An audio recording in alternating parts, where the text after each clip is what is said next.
안녕하세요, 비트TV입니다. 자, 또 토요일입니다. 비트코인이 좀 빠졌습니다. 22,300불. 자, 여기서부터는 구독자분들에게만 노출이 되는 영상입니다. 구독, 좋아요 좀 눌러주시고요. 51선이 깨졌고 좀 더 하락을 하게 되면 2만불까지도 하락할 수 있을 것 같습니다. 요 자리까지 올 수 있겠죠. 근데 뭐 저는 조정이라고 생각을 해요. 그런데 좀 더 내려가면 위험할 수 있겠죠. 지금 자리에서 반등이 나와야 되는데 어쨌든 22,800불은 깨졌고 여기서 올라가자. 또 투자자들 애매기지 말고 비트TV 욕먹게 하지 말고 약간 반등하자. 너무 뭐 걱정 마세요. 그리고 RSI 지표는 42까지 빠졌습니다.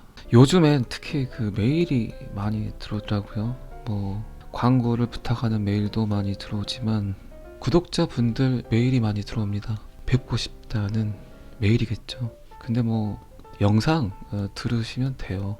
제가 뭐 어디 사는 줄 아시니까 오시겠다는 분들이 많은데 되게 그게 부담스러울 때도 있어요. 제 입장에서는 분명 제 시간을 할애를 해야 되고 왠지 또 뭔가를 또 알려드려야 될 것 같고. 그런데 제가 4월 세미나 준비를 하고 있다고 그랬어요.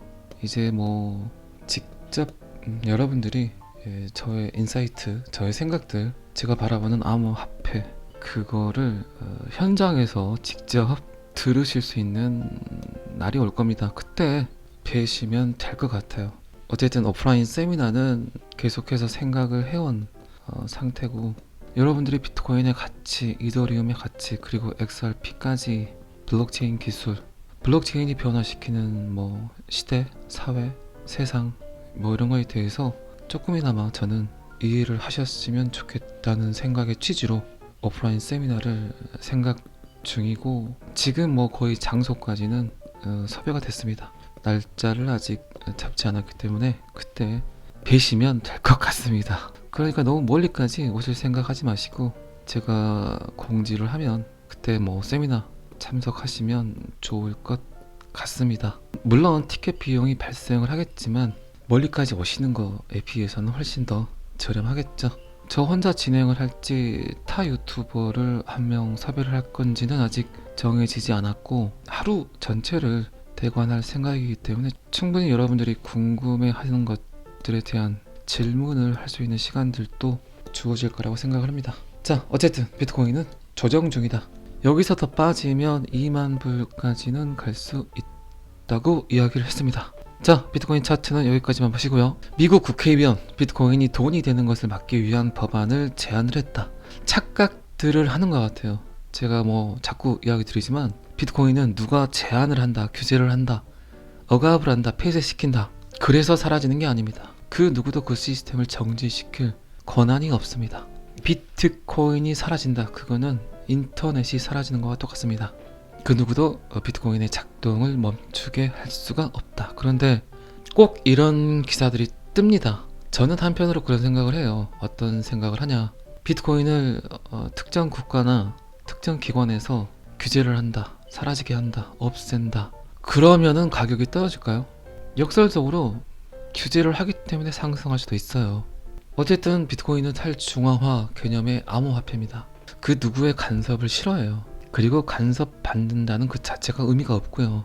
여러분들은 어쨌든 정부 규제 기관 그리고 특정 국가에 대한 데이터를 믿고 따르겠지만 미국이 뭐 억압을 한다, 못하게 한다, 그런 것들을 귀 기울여 들으시겠지만 비트코인의 철학대로 현대금융, 전통금융의 문제점을 해결하고자 나왔는데 이 취지를 그대로 끌고 간다면, 그리고 현대금융 시스템이 계속해서 붕괴되고 있어요. 무너지고 있어요. 그들의 무능함, 그리고 그들의 탐욕과 욕망, 자본주의의 끝, 이런 말들이 계속 흘러나오고 있어요. 그렇다면 비트코인을 두고 기업이라든가 개인 투자자들이 정부의 정책 위반자들의 말을 따를 건지 아니면 스스로의 생각대로 판단을 할 건지 아주 큰 차이가 있습니다. 방금 전에도 제가 말씀드렸지만 이들이 규제를 한다, 억압을 한다, 사라지게 한다고 해서 비트코인은 사라지지 않고 오히려 그런 것들이 비트코인의 가격 상승을 이끌 수도 있다는 거죠. 어쨌든 데이터적으로 봤을 때는 미국 달러 시장 정책에 따라서 비트코인이 움직이는 것처럼 보이지만 그것 또한 최근에 일어났던 현상들이에요. 2009년 처음 비트코인이 그 누군가의 지갑으로 들어갔을 때부터 충분히 긴 시간 동안 전혀 정책 위반자들의 간섭 없이 특정 국가와 상관없이 비트코인 가격은 엄청난 상승을 했습니다. 그리고 지금 2023년 시장 규모가 커지고 비트코인 암호화폐에 투자하는 사람들이 많아졌기 때문에 어쨌든 정부나 정책 위반자들이 이거에 대한 위험성을 알리고 규제를 하려고 하겠지만 그들이 규제한다고 해서 비트코인 가격이 하락을 하고 그들이 규제를 하지 않는다고 해서 비트코인이 상승을 하고 이게 참 어려운 문제죠. 숙제고. 하지만 저는 어쨌든 비트코인의 철학대로 움직일 거라고 생각을 합니다. 늘 그래왔듯 항상 그래왔듯 인터넷이 사라지지 않은 이상 비트코인의 블록은 계속해서 생성이 되고 기업이든 개인이든 현대 금융 시스템의 붕괴를 예측하는 사람이든 현대 금융 시스템을 따르는 사람이든 비트코인 경제, 암호화폐 경제 그 안에 있는 활용성을 활용한다면 충분히 규제와 상관없이 가격은 상승할 걸로 예측을 합니다. 어쨌든 비트코인은 비호감형이라는 그런 누명을 벗었어요. 지금 전 세계 돌아가는 꼬라지를 보게 되면 어쨌든 암호화폐는 필요하다. 그리고 달러 경제에 시들어 있는 미국 경제 시스템의 반기를 트는 국가들이 많아지고 기업도 많아지고 개인도 많아지고 있다. 어쨌든 다른 통화가 필요하다. 그게 꼭 은밀한 통화라기보다는 그 누구의 간섭도 받지 않을 수 있는 거래의 도구 필요하다는 겁니다.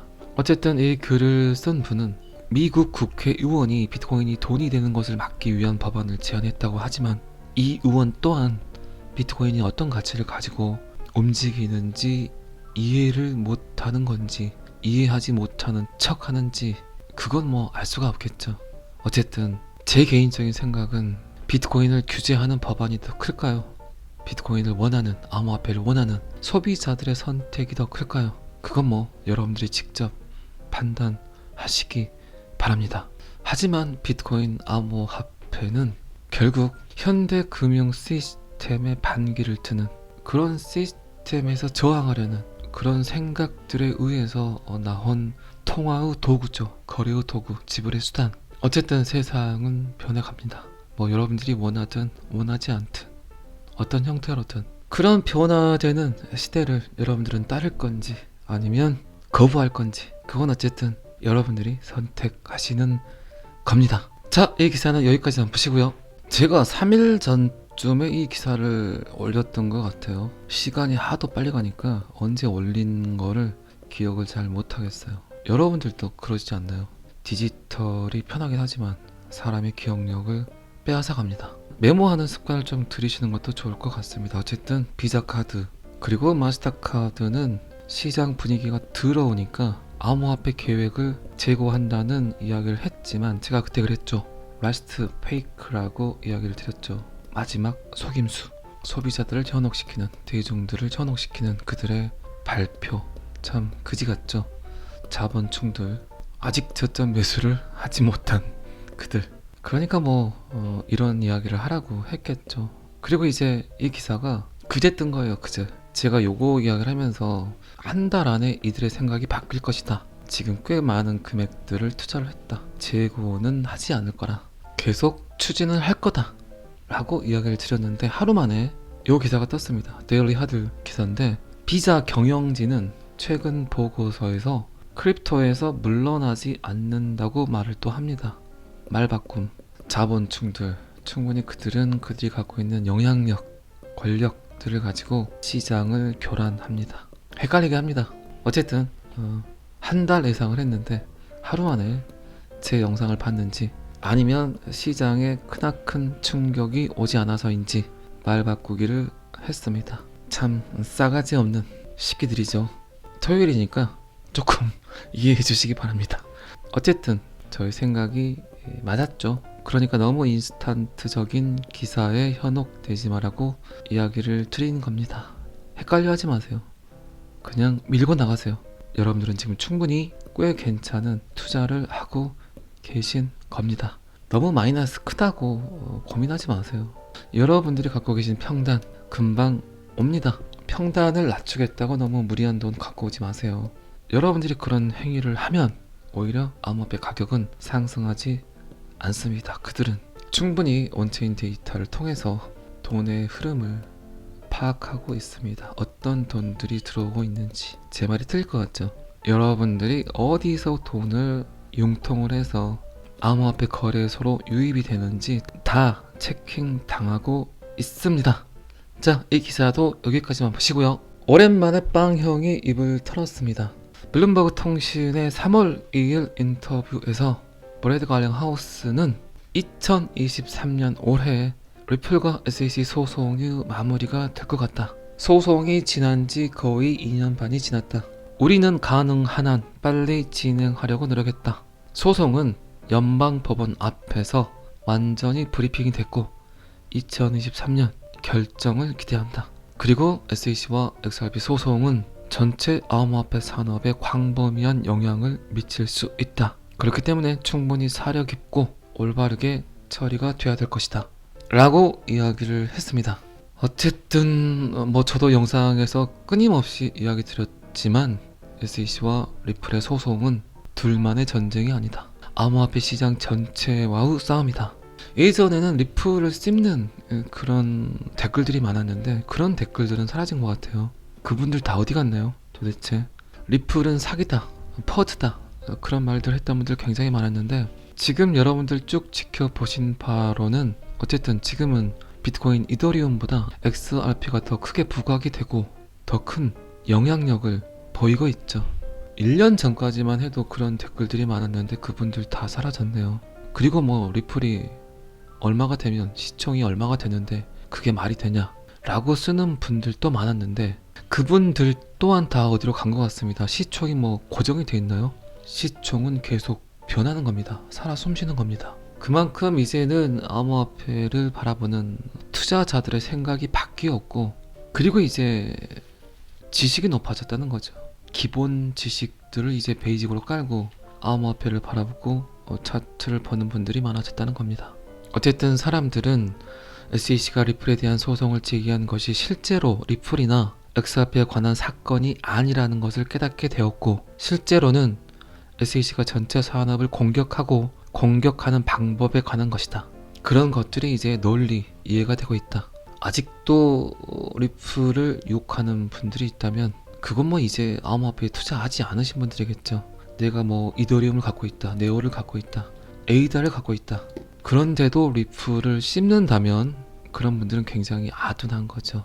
리플이 패소를 하게 되면 어쨌든 수많은 코인들이 모질이가 됩니다. 그리고 굉장히 역설적이지만 리플이 승소를 하게 되면 불안한 코인들이 너무나 많죠. 리플이 승소한다고 해서 전체 암호화폐가 다 상승을 하지는 않을 겁니다. 제가 어제 영상에서도 이더리움 이야기를 하면서 그런 이야기는 살짝 했죠. 본인이 갖고 있는 암호화폐가 떨어지기를 원하는 거와 똑같은 그런 일들이니까 이제는 리플 XRP를 씹지는 말아줬으면 좋겠습니다.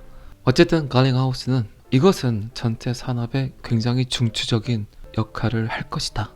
SEC가 건강하지 않은 접근 방식으로 암호화폐를 규제하고 있다. 내가 블록체인 기술 산업에 처음 참여했을 때 어떤 사람들은 90년대 후반에 인터넷이 있었다고 말했고 그리고 어떤 사람들은 그때도 인터넷을 금지해야 된다고 이야기를 했다. 우리나라도 그랬었죠. 인터넷이 처음 보급됐을 때 야동 보는 상자, 도박하는 곳 그래서 컴퓨터 안을 들여다보고 있으면 굉장히 많은 사람들이 좋지 않은 시선으로 봐왔습니다. 왠지 나쁜 짓을 하고 있는 것 같이 봐왔었죠. 그리고 스마트폰도 그랬어요. 스마트폰도 초기에 썼던 분들이 계속해서 스마트폰을 보고 있으면 무슨 그렇게 스마트폰만 보고 있냐. 지금도 여러분들은 그렇죠. 아이들에게 스마트폰 좀 그만 보라고. 그런데 정작 그런 말을 하면서 본인들이 스마트폰을 엄청 보고 있죠. 브래드 갈링 하우스가 말하는 암호화폐도 똑같다는 겁니다. 결국 변한다는 거죠. 그러나 미국 정부는 규제 프레임워크를 만들어 투자자와 기업가가 아마존과 구글이 미국에 기반을 두고 본사를 두도록 지정학적 기반에서 충분한 이익을 찾았다. 제가 왜 메이드 인 USA, XRP, 리플 이야기를 했는지 여러분들 기억하실 거예요. 자꾸 제가 그걸 강조했죠. 미국의 근성, 미국이 갖고 있는 가장 큰 철학, 미국의 꼬라지. 그들은 근본적으로 돈이 되는 것들은 항상 그 본사를 미국에 두려고 했습니다. 그래서 제가 자꾸 메이드 인 USA 리플 이야기를 한 거죠. 어쨌든 브래드 갈링하우스는 마지막으로 모든 규제 프레임워크는 소비자를 위한 명확한 보호에서 시작해야 한다고 이야기를 했습니다. 그리고 리플의 사례는 미국에서 암호화폐가 규제되는 방식에 대한 무대를 설정을 하고 그 결과는 전체 암호화폐 산업의 중추적인 일을 하게 될 거라고 이야기를 했습니다. 저도 굉장히 비슷한 생각을 해요. 브래드 갈링하우스와 생각이 비슷하니까 제가 오히려 더 리플 XRP에 대해서 여러분들에게 이야기를 많이 하겠죠. 그리고 어쨌든 저 또한 지금의 시장 형태는 지금 제가 보여드리는 사진과 같다고 생각을 해요. 인터넷이 인류에게 처음으로 보급됐던 때, 그리고 스마트폰을 처음으로 사용을 했던 때와 똑같이 영국의 빨간 깃발 법령, 영국의 자동차 시대의 시작을 알렸던 빨간 깃발 법령, 1865년에 제정이 됐어요. 자동차가 지나가는데 말을 놀라게 한다, 시끄럽다, 위험하다.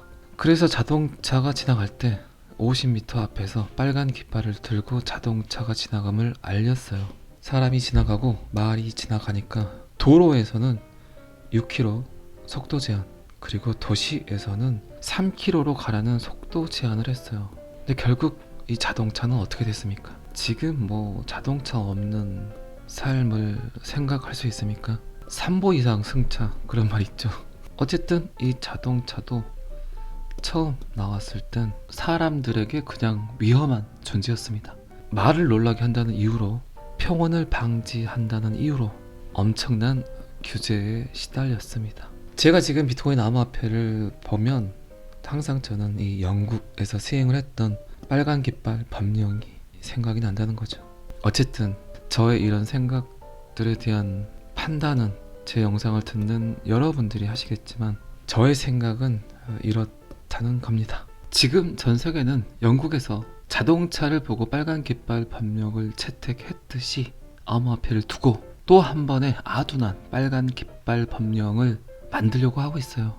아직 자동차가 빠른지, 자동차가 편리한지, 말과 사람이 빠른지 구분을 못하고 있기 때문이겠죠. 자, 토요일입니다. 주말이니까 또 날도 많이 좋아졌죠. 야외 활동도 좀 하시고, 언제 또 바이러스가 창궐을 할지를 모르니까 지금의 시간들을 충분히 즐기시길 바랍니다. 잘 아시겠지만 저는 항상 여러분들의 성공 투자를 기원합니다. 오늘은 여기까지 하겠습니다. 구독과 좋아요는 항상 저를 너무너무 힘나게 합니다. 감사합니다. 비트TV였습니다.